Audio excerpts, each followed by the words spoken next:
Let me tell you something most people get wrong. Narcissists aren't afraid of confrontation. They crave it. They feed on it. What truly terrifies them is calm confidence, quiet strength, emotional self-control. See, when you raise your voice, when you defend, when you explain, you think you're standing up for yourself, but to them, that's fuel. That's proof they still have power over you. But when you stay grounded, centered, calm, when your voice stays steady and your expression doesn't flinch, that's when everything shifts.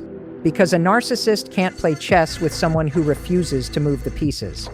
Today, I'm going to share with you 7 calm responses that don't just protect your peace.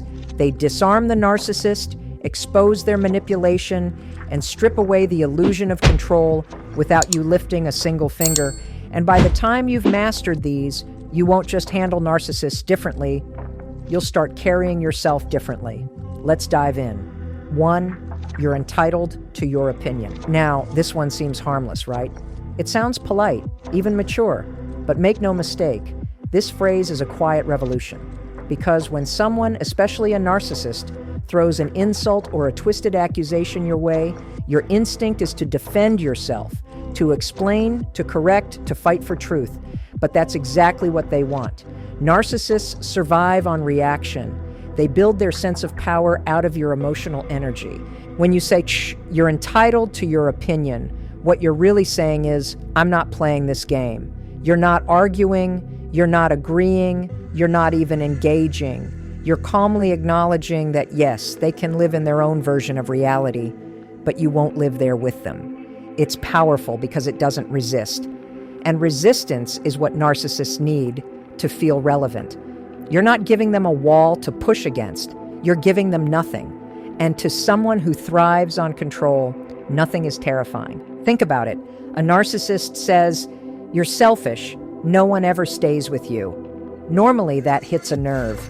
You start defending, recalling times you've been kind, patient, loyal, but every word you speak is oxygen to their fire.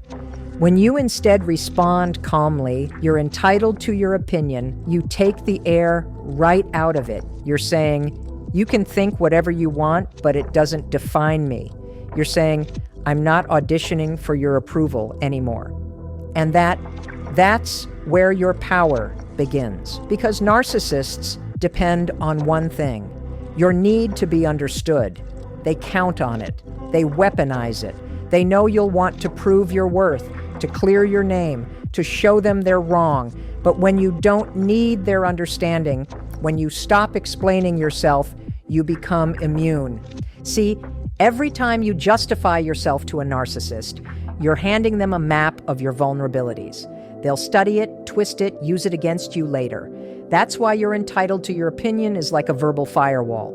There's nothing to twist, nothing to grab, nothing to turn into ammunition. And what makes it even more powerful is your tone. Flat, calm, neutral. No sarcasm, no bite. Because neutrality confuses a narcissist. They expect you to react, to yell, cry, defend, beg. But when you meet their chaos with composure, it short-circuits their control. In that silence, in that calm, they feel something they can't handle. Irrelevance. And the beauty is, this isn't just for personal relationships. You can use it anywhere. In a meeting, when someone takes credit for your idea or undermines you publicly, instead of rushing to defend yourself, you calmly say, "You're entitled to your opinion," and return to your focus. The power of that moment isn't in the words. It's in the message they send, "You can't shake me." Because real strength isn't loud. It doesn't need to be. Real strength is quiet, consistent, unbothered. It's choosing peace over proving a point. And that's the one thing narcissists will never understand or be able to control. So for the next few days, I want you to try it. Just notice when someone, anyone, tries to pull you into their drama. Notice the urge to explain, to defend, to correct, then pause. Take a breath.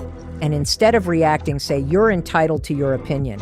Then move on. Don't add to it. Don't explain. Just walk away emotionally. At first, it'll feel strange, like you're not finishing the conversation, but what you're really doing is finishing their control. You're teaching your brain something new. I don't need to convince anyone to know who I am. That's where your calm becomes your power. That's where peace starts to feel like freedom. And that's just the beginning. Because once you master this first response, once you stop defending and start observing, everything changes. You start seeing manipulation for what it is, not as a threat, but as a pattern. And when you can see it without reacting to it, you've already won. Now, in the next part, we'll go deeper. We'll talk about what to say when they try to guilt you, when they push your limits, when they expect you to fold. But before we go there, remember this. Calm is not weakness. Calm is control. And every time you stay calm, you take back what they've been trying to steal. Your peace, your energy, your sense of self. That's the power of quiet confidence. And it starts with 5 simple words. You're entitled to your opinion. There's a moment, almost invisible, when someone crosses the line with you. You feel it, a tightening in your chest, a quiet no that rises from somewhere deep, but you push it down because you don't want conflict. You want peace. You want to keep things calm. And that's exactly what the narcissist depends on. They rely on that hesitation, that self-doubt, that moment when you convince yourself that saying nothing is easier. But it's not. It's never easier. Because every time you let someone cross a boundary you don't defend, you teach them that they can. This is where the next calm response comes in. That's not going to work for me. Simple, direct, almost gentle. But behind those 6 words stands something most narcissists can't stand to face: your autonomy. You're not negotiating, you're not asking, you're not apologizing. You're just stating a truth about what is and what is not acceptable for you. You see, narcissists thrive in blurred lines. They love when boundaries are flexible, when your no sounds like a maybe, when your limits sound like invitations. But the moment you anchor yourself in calm clarity, the moment you say, "That's not going to work for me," and mean it, the dynamic changes completely, because you're no longer a participant in their game. You've stepped out of the script they've been rehearsing since the beginning. Let me show you what that looks like in real life. Imagine this: a colleague who always offloads last-minute tasks on you slides another project onto your desk with that practiced smile. "You're the only one I can trust with this," they say. That sentence isn't a compliment. It's a manipulation disguised as praise. They're counting on your guilt, your sense of duty, your fear of being seen as difficult. But instead of explaining how busy you are or apologizing for not having time, you look up, steady, composed, and say, "That's not going to work for me." Then you stop talking. No justification, no nervous laughter, just quiet certainty. And the silence that follows, that's where your power lives. This phrase works because it removes the hook. Narcissists need your energy to sustain control. They need you to explain yourself so they can twist your words or make you question your own judgment. But this line gives them nothing to grab onto. It's clean, it's final, it's free of emotional weight. And here's something important. This response isn't about defiance. It's not about proving who's stronger. It's about ownership. Ownership of your time, your energy, your emotional capacity. You're saying, "I decide what I allow." And that quiet decision, delivered without anger, is more powerful than any confrontation. Most of us were never taught how to hold a boundary without guilt. We were taught to justify, to cushion every no with softness so we wouldn't hurt anyone's feelings. But boundaries aren't about hurting others, and they're about protecting yourself. And the truth is, a narcissist will always call your boundary selfish, because your boundaries stop their control. That's why this phrase, when spoken calmly, cuts through everything. It doesn't rise to their drama. It doesn't match their intensity. It stands still while they spin, and stillness unnerves them. In relationships, this line can feel even harder to use because manipulation often comes dressed as love. "If you really cared about me, you'd do this for me." Or, "I guess you're just not the same person anymore." These are emotional traps designed to make you trade your self-respect for their comfort. But the calm answer stays the same. "That's not going to work for me." No anger, no tears, just truth. And maybe they'll scoff, roll their eyes, accuse you of being cold or difficult. Let them. Because every time you repeat this boundary, you're training them. And more importantly, you're training yourself. You're teaching your nervous system that you don't owe anyone emotional access to you just because they demand it loudly enough. Here's what will start to happen. At first, you'll feel guilt. You'll feel the pull to soften, to explain, but stay with it. Because something beautiful begins to form under that discomfort. Self-respect. You'll feel it the moment you realize you don't have to keep over-explaining yourself to be understood. You don't need to fight for your worth. You only need to honor it.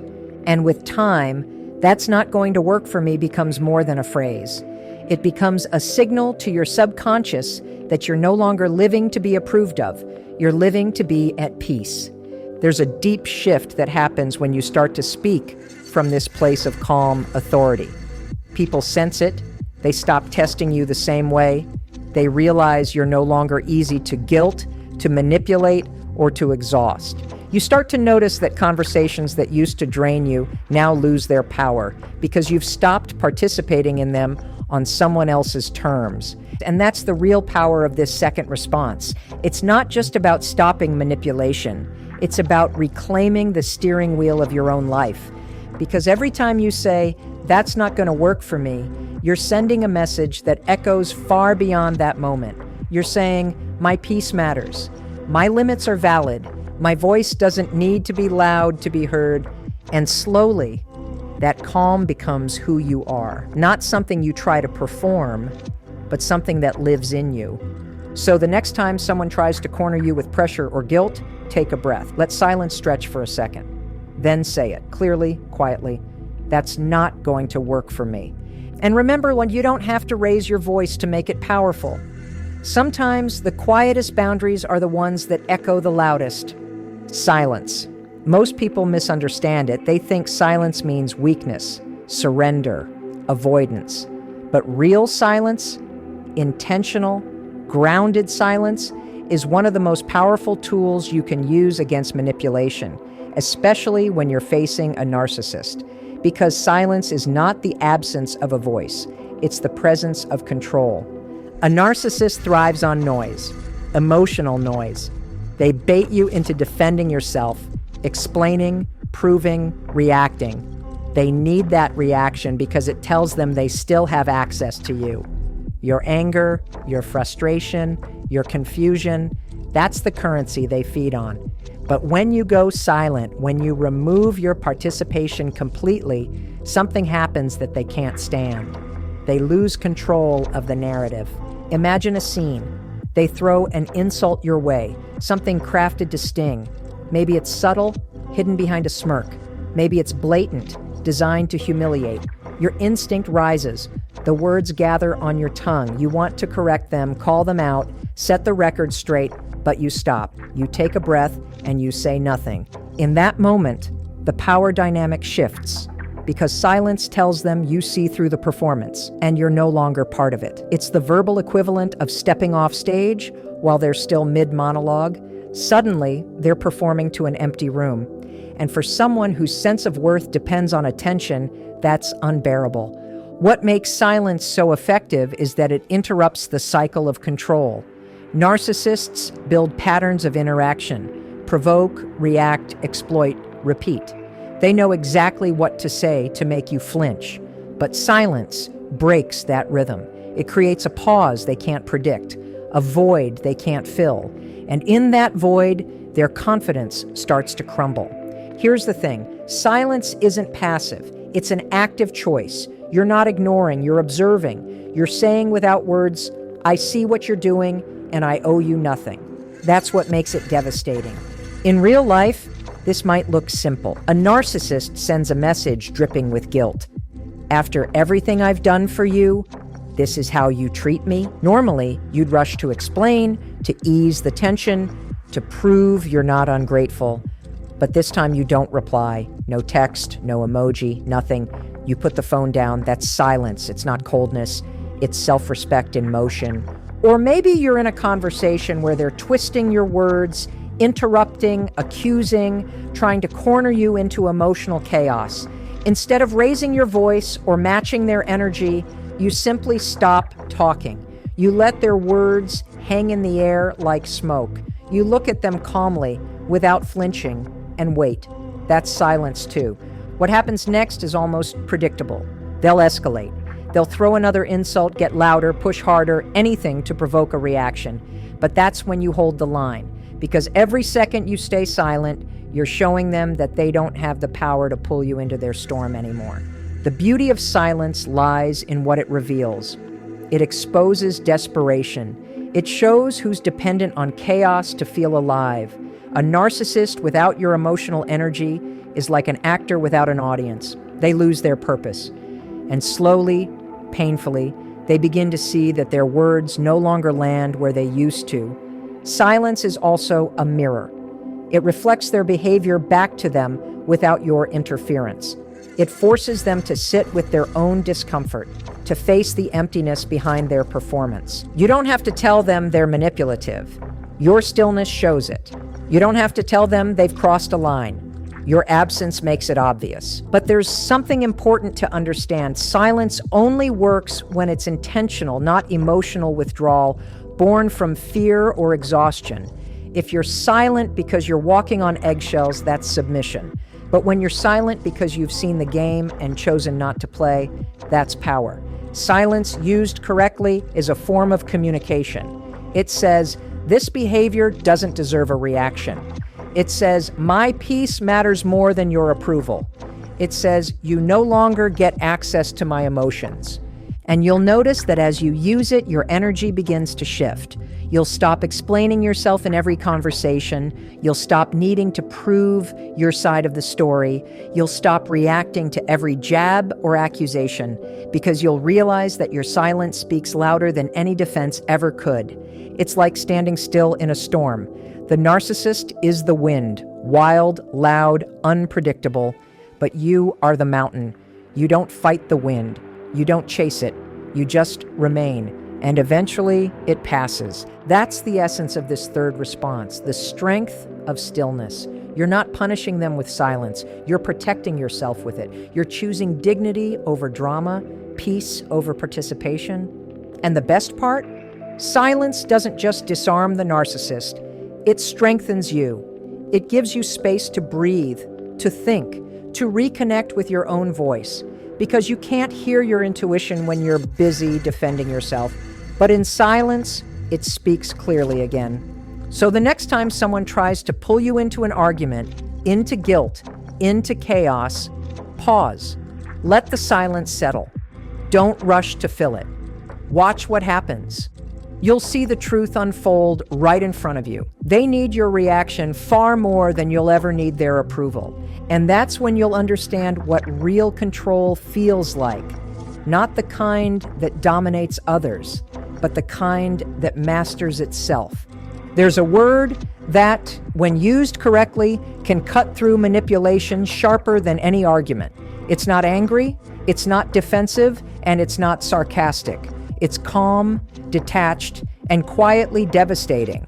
That word is interesting. At first glance, it sounds harmless, like something you'd say when you're not sure how to respond. But when you're dealing with someone who craves control, who feeds off reactions, who twists words to keep you emotionally trapped, this one word becomes a mirror they can't stand to look into. Because interesting doesn't give them what they want, your energy. A narcissist's entire communication style revolves around provocation. They don't talk to exchange ideas or connect, they talk to dominate. Every sentence is a test, a way to see how quickly they can get under your skin. They brag to make you feel small, they criticize to make you defend yourself, they play the victim to make you rescue them. And when you stop giving them the emotional fuel they depend on, when your only response is a calm, level, interesting, it's like turning off the oxygen in a room full of fire. Picture this. They say something designed to undermine you. Something like, you're still at that same job? I just assumed you'd be doing something more ambitious by now. Normally, your instinct would be to defend yourself, to explain why you're happy where you are, to remind them that stability is not failure. But instead, you look at them, expression steady, and say, interesting, then you stop. You don't ask a question, you don't elaborate, you don't flinch. That small moment of quiet neutrality is powerful because it denies them access to your emotions. It tells them without a single extra word that their opinion doesn't land where they expected it to. They aimed for your self-worth, but you didn't hand it over. The word interesting works because it creates ambiguity, and narcissists hate ambiguity.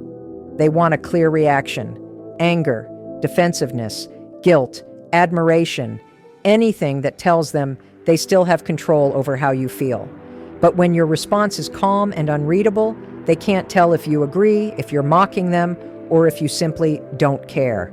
That uncertainty eats at them. Here's the deeper reason why this word works. It repositions the power dynamic. You move from being the one reacting to being the one observing. Instead of dancing to their tune, you become the audience, quietly evaluating the performance. Interesting says, I see you, I'm watching, but I'm not playing, and that drives a narcissist crazy because they rely on confusion to keep you emotionally tangled. Let's take another example. They're in full storytelling mode, painting themselves as the misunderstood hero or the eternal victim. Maybe they're exaggerating, rewriting history, twisting facts. Normally you jump in, that's not how it happened, or you're forgetting what you said, but this time you just say, interesting, and move on. You've just ended an argument before it even begins. Because here's the truth. You can't reason with someone whose goal isn't to understand, but to win. And every time you try to defend your version of reality, you hand them a weapon they can use against you. But when you give them nothing, and no argument, no validation, they're left alone with their own performance. And without your reaction, it starts to look exactly like what it is: an act. The key is in the delivery. You don't say interesting with sarcasm or bite.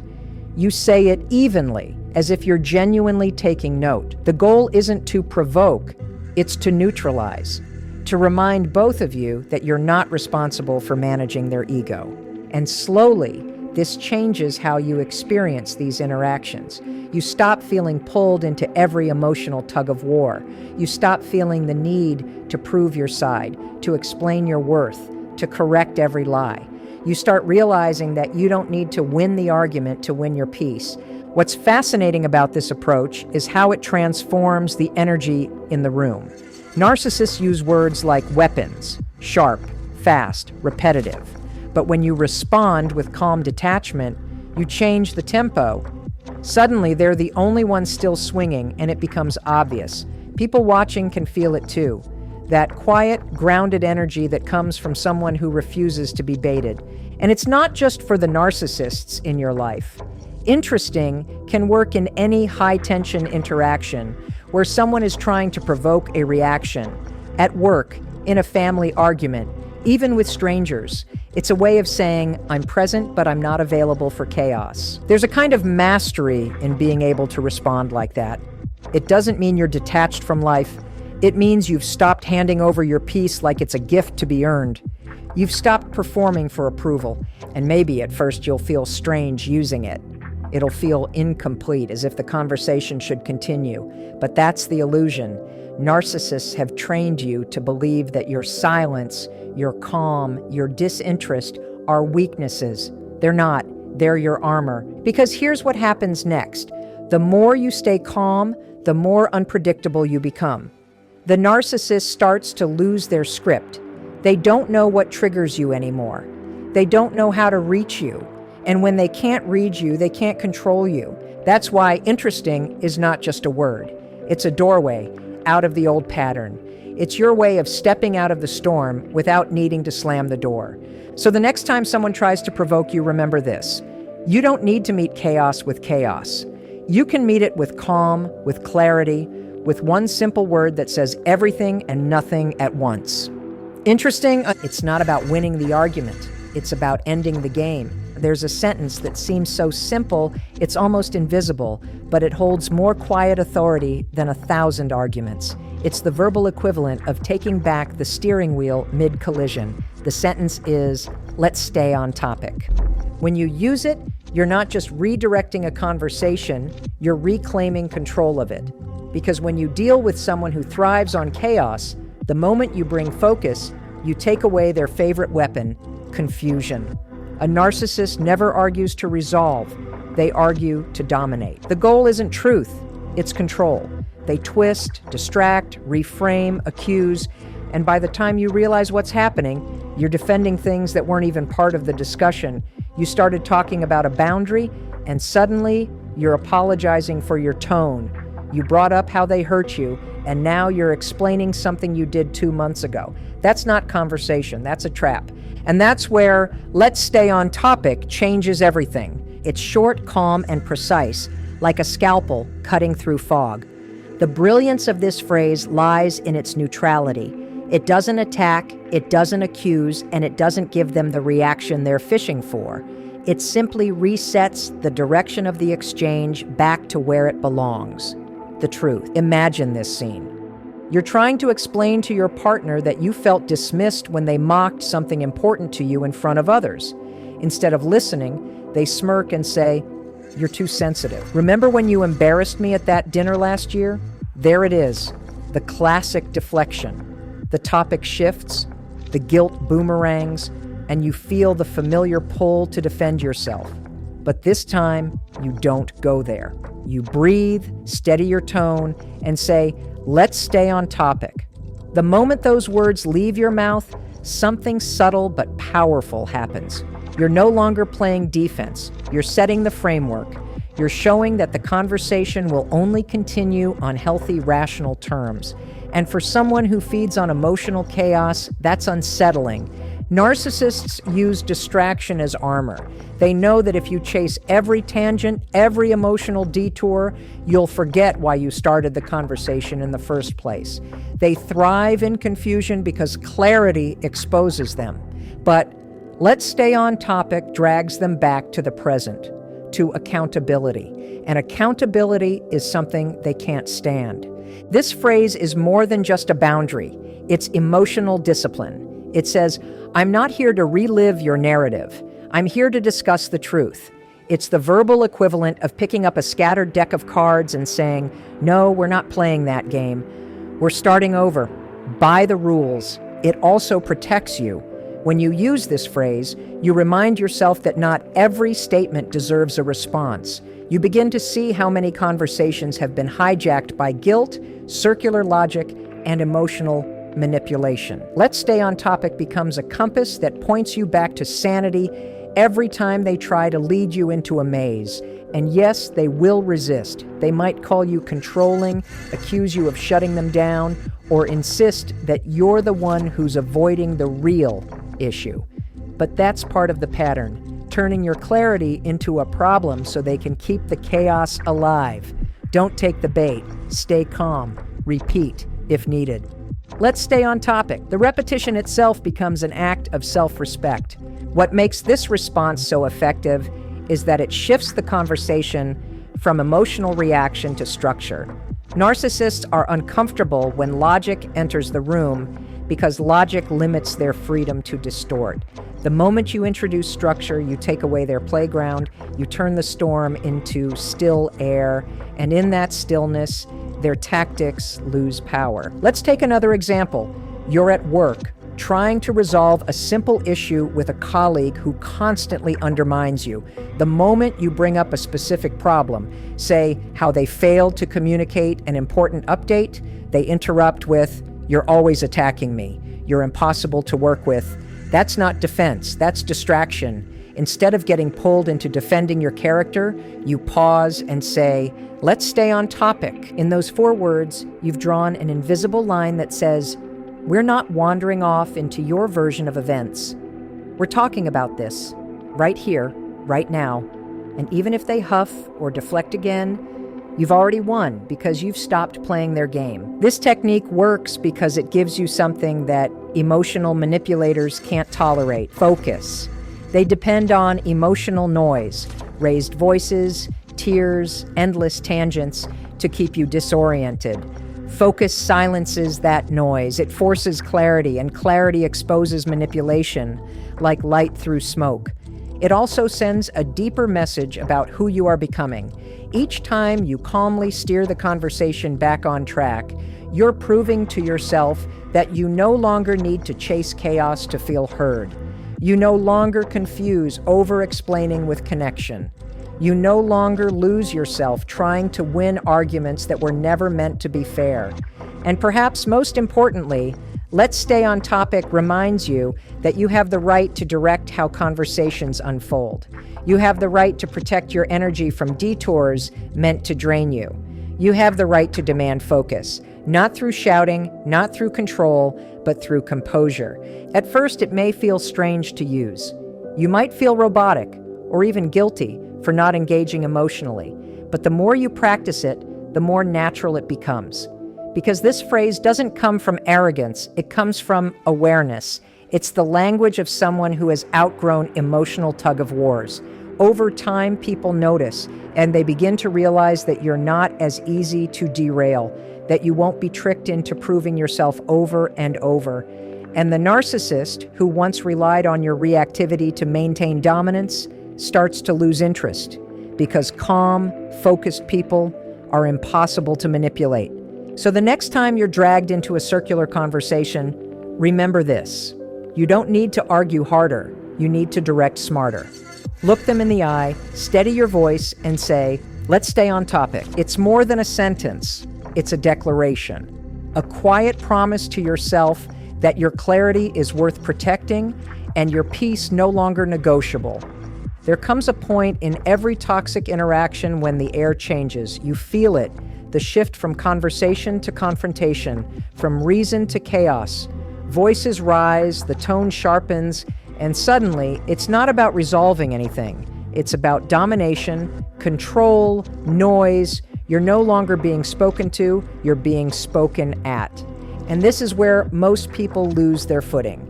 You get caught in the storm, defending, pleading, explaining, trying to calm things down, but the harder you try, the worse it gets.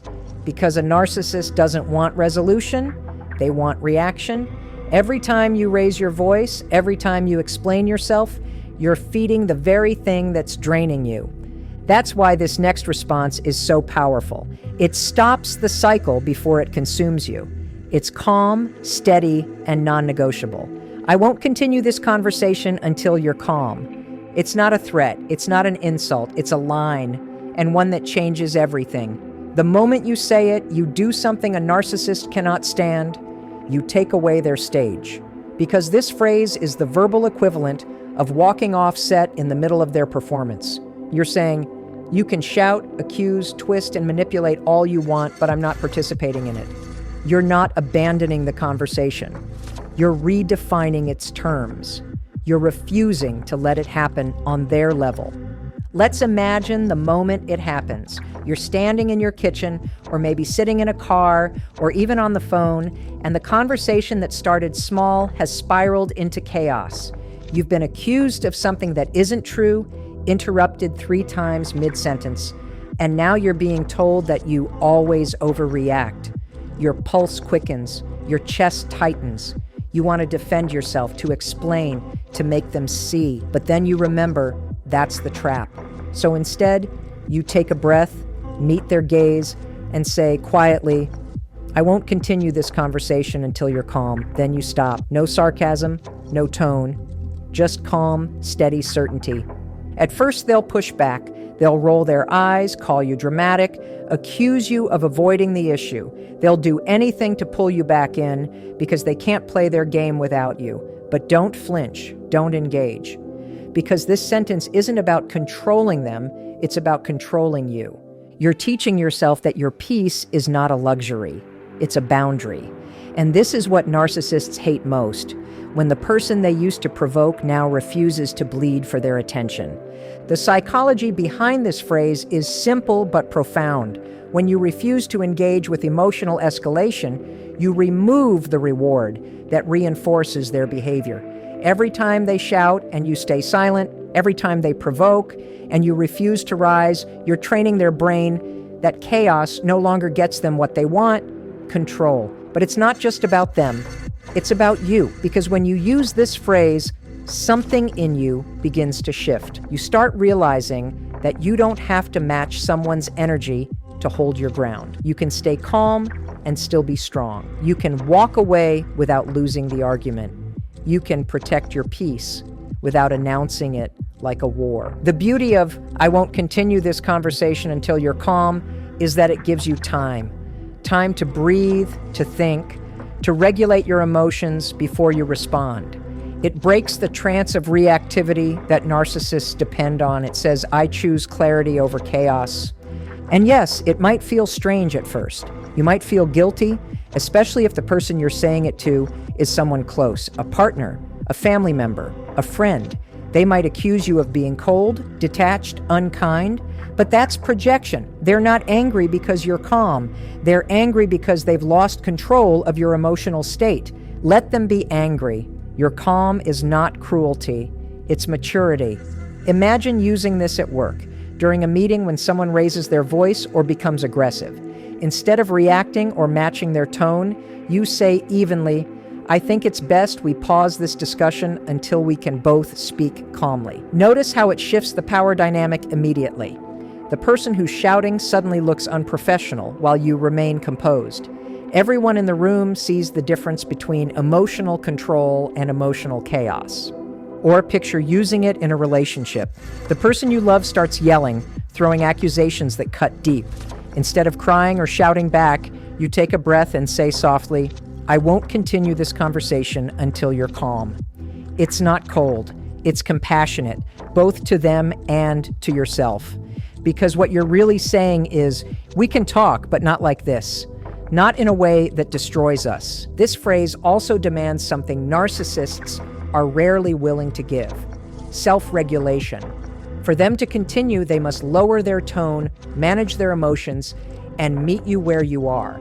That's not an easy request for someone who thrives on chaos, but it places accountability exactly where it belongs, on them. And that's the secret they don't want you to know. Calmness is contagious. The more consistent you are with this boundary, the more they'll start to realize that emotional outbursts don't move you anymore.